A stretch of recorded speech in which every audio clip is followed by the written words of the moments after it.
नमस्कार। प्रादेशिक समाचार के साथ मैं पूनम किरकेट्टा। पहले मुख्य समाचार। राज्य में अनलॉक 3 के तहत दी गई छूट आज से लागू। सभी जिलों में सभी दुकानें शाम 4 बजे तक खुलेंगी। शॉपिंग मॉल और डिपार्टमेंटल स्टोर को भी मिली अनुमति। राज्य में खनिज संपदा की लूट का आरोप लगाते हुए प्रदेश भाजपा ने राज्यपाल को सौंपा ज्ञापन, कार्रवाई की मांग की। प्रदेश कांग्रेस और झामुमो ने कहा आरोप बेबुनियाद। कृषि पशुपालन और सहकारिता विभाग ने 1 सप्ताह में 100% बीज का वितरण सुनिश्चित करने का दिया निर्देश। और झारखंड में मानसून सक्रिय, अगले 4 से 5 दिनों तक पूरे राज्य में होगी बारिश। उत्तरी तथा दक्षिणी जिले में कहीं कहीं भारी बारिश का अनुमान। और अब समाचारों में आगे बढ़ने से पहले एक जरूरी संदेश। कई राज्य अपने लॉकडाउन मानदंडों में ढील दे रहे हैं। हम अपने श्रोताओं से अपील करते हैं कि सतर्कता में कमी न बरतें, क्योंकि कोविड-19 महामारी हमारे स्वास्थ्य के लिए खतरा बनी हुई है। कृपया घर पर ही रहें जब तक कि बाहर जाना अति आवश्यक न हो, और 4 सरल चरणों का पालन करना जारी रखें। फेस मास्क पहनें, 2 गज की सामाजिक दूरी बनाए रखें, हाथ और चेहरे की स्वच्छता पर ध्यान दें और टीके जरूर लगवाएं।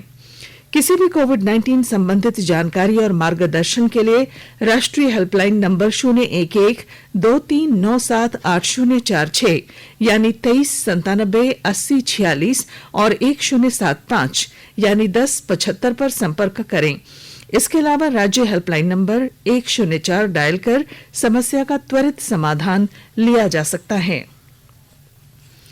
राज्य में 17 जून से 24 जून तक बढ़ाए गए स्वास्थ्य सुरक्षा सप्ताह के तहत अनलॉक 3 में दी गई छूट आज से लागू हो गई है। अनलॉक 3 में अब सभी जिलों में सभी प्रकार की दुकानें दोपहर बाद 4 बजे तक खुल सकेंगी। शॉपिंग मॉल और डिपार्टमेंटल स्टोर भी आज से खुलेंगे।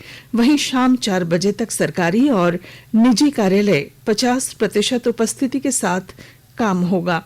इस संबंध में गृह और आपदा विभाग ने मानक संचालन प्रक्रिया SOP जारी की है। वहीं वीकेंड लॉकडाउन में शनिवार शाम 4 बजे से सोमवार सुबह 6 बजे तक दूध, मेडिकल, पेट्रोल पंप और LPG वितरण संबंधी स्टोर को छोड़कर बाकी सभी दुकानें बंद रहेंगी।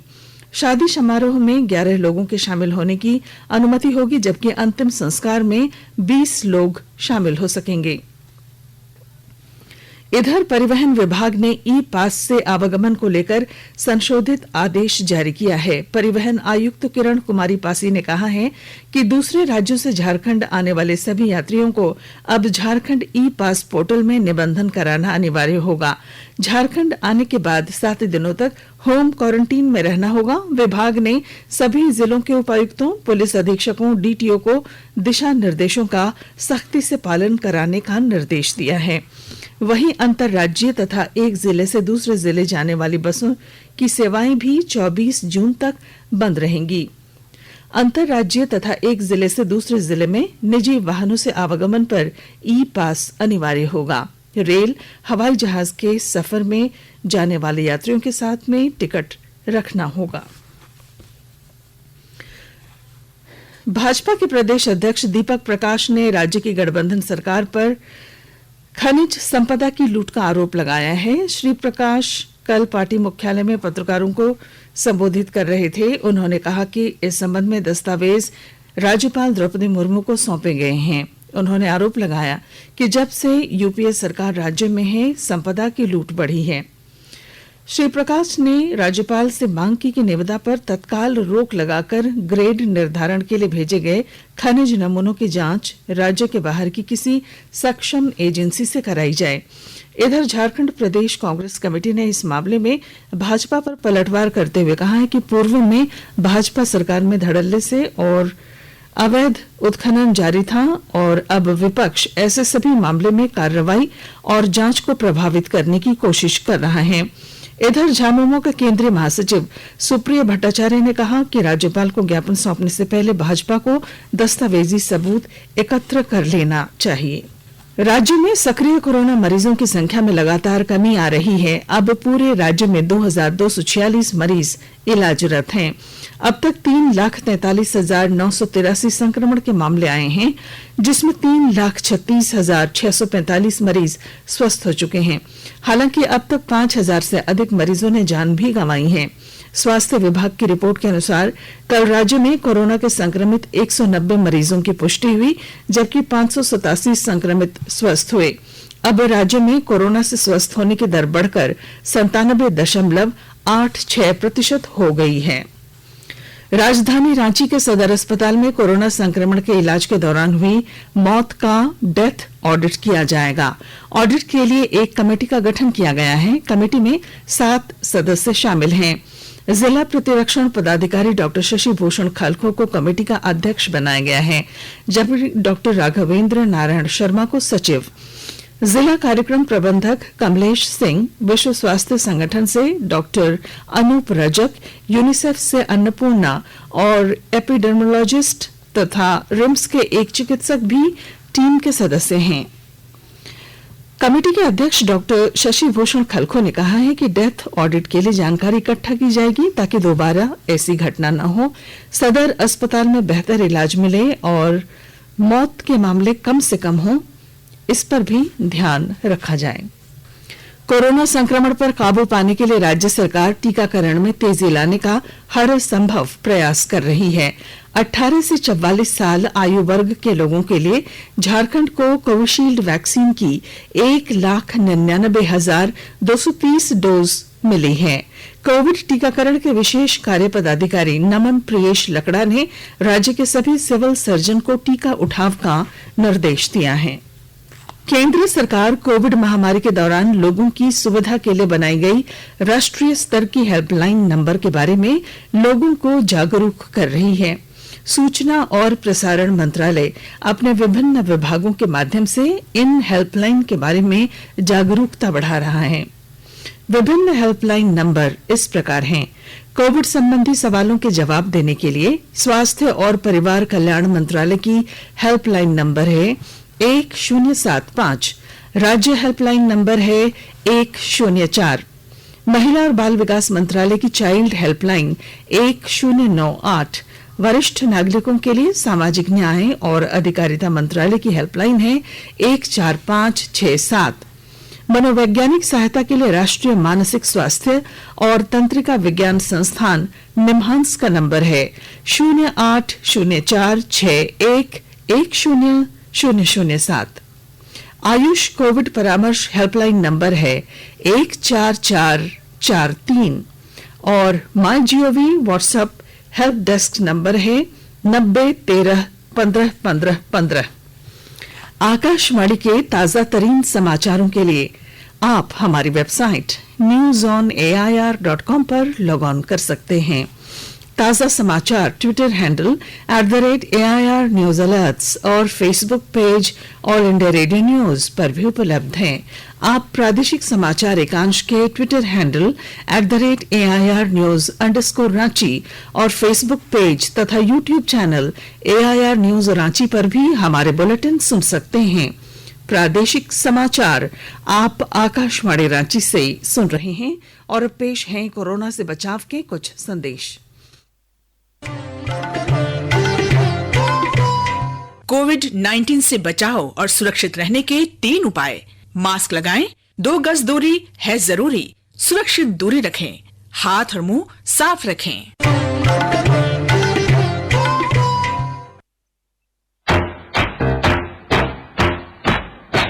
चलो मिलकर एक शुरुआत करें, चलो एक फैसला आज करें। मास्क नहीं तो टोकेंगे, कोरोना को रोकेंगे। चलो इस वादा करते हैं, चलो इस वादा करते हैं।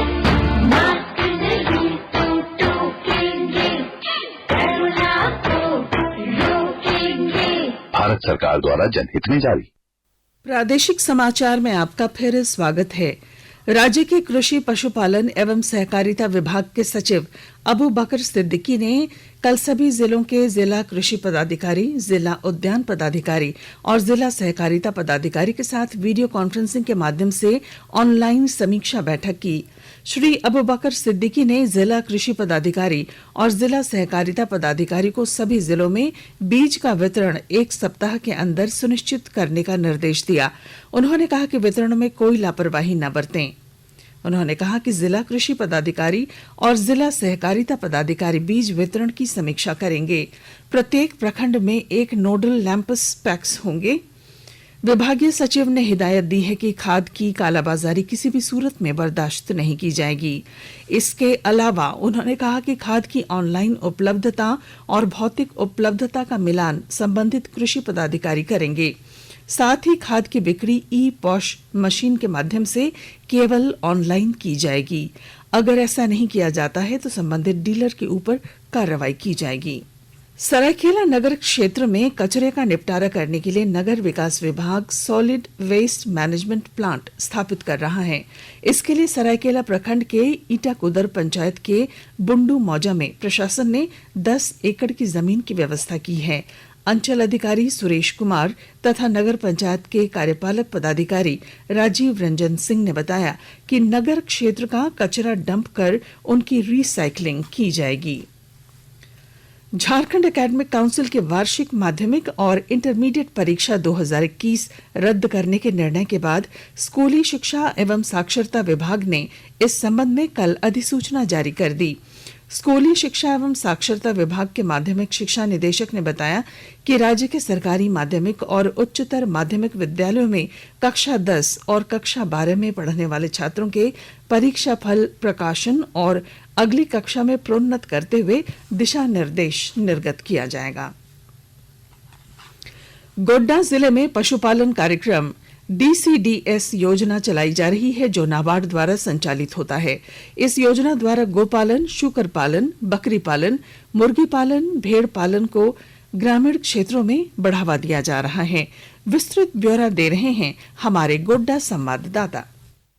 गोड्डा जिले में भारत सरकार के केंद्रीय योजना के तहत पशुपालन कार्यक्रम के लिए DCDS योजना चलाई जा रही है, जो नाबार्ड द्वारा संचालित होता है। इस योजना द्वारा गोपालन, सूकर पालन, बकरी पालन, मुर्गी पालन, भेड़ पालन आदि कार्यों को ग्रामीण क्षेत्रों में बढ़ावा दिया जाता है। केंद्र सरकार की ओर से 25% अनुदान दिया जा रहा है और शेष 75% बैंक से ऋण लेकर लाभुक अपना पशुपालन व्यवसाय प्रारंभ करते हैं। इस योजना के तहत गोड्डा जिले में कृषि विज्ञान केंद्र में ट्रेनिंग दिया जाता है। अभी कोरोना काल में भी ऑनलाइन 46 लाभुकों को DCDS के तहत पशुपालन की ट्रेनिंग दी गई। आकाशवाणी समाचार के लिए गोड्डा से मैं रंजन कुमार।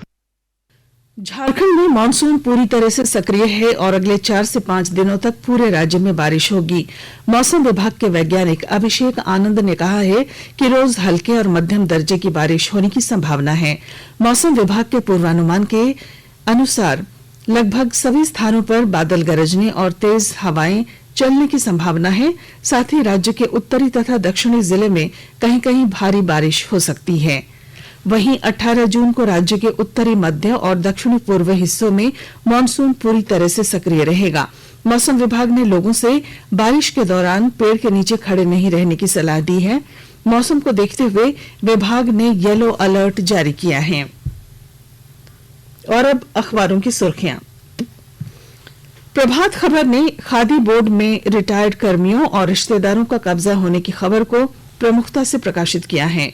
रांची समेत 6 जिलों में कोरोना के 65% मरीज होने की खबर दैनिक हिंदुस्तान ने अपनी सुर्खी बनाई है। अखबार ने राज्य मंत्रिमंडल में विस्तार से पहले बयानबाजी की खबर को भी पहले पन्ने पर जगह दी है। दैनिक जागरण ने लिखा है 30-20-50 के फॉर्मूले पर जारी हो सकता है 12वीं का परिणाम। दैनिक भास्कर ने कोल इंडिया में हर साल 5% कर्मियों को हटाए जाने की खबर को प्रमुखता दी है। रांची एक्सप्रेस ने लिखा है आज से खुलेंगे शॉपिंग मॉल। अंग्रेजी में प्रकाशित द टाइम्स ऑफ इंडिया ने झारखंड में ब्लैक फंगस को महामारी घोषित किए जाने को पहले पन्ने पर दी है।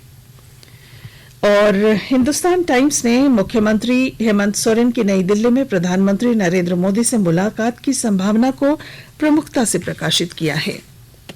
और अब अंत में मुख्य समाचार। राज्य में अनलॉक 3 के तहत दी गई छूट आज से लागू। सभी जिलों में सभी दुकानें शाम 4 बजे तक खुलेंगी। राज्य में खनिज संपदा की लूट का आरोप लगाते हुए प्रदेश भाजपा ने राज्यपाल को सौंपा ज्ञापन, कार्रवाई की मांग। प्रदेश कांग्रेस और झामुमो ने कहा आरोप बेबुनियाद। कृषि पशुपालन और सहकारिता विभाग ने 1 सप्ताह में 100% बीज का वितरण सुनिश्चित करने का दिया निर्देश। और झारखंड में मानसून सक्रिय, अगले 4 से 5 दिनों तक पूरे राज्य में होगी बारिश। उत्तरी तथा दक्षिणी जिले में कहीं कहीं भारी बारिश का अनुमान। और इसके साथ ही आकाशवाणी रांची से प्रादेशिक समाचार का ये बुलेटिन समाप्त हुआ। नमस्कार। घर में रहिए, सुरक्षित रहिए और सुनते रहिए आकाशवाणी।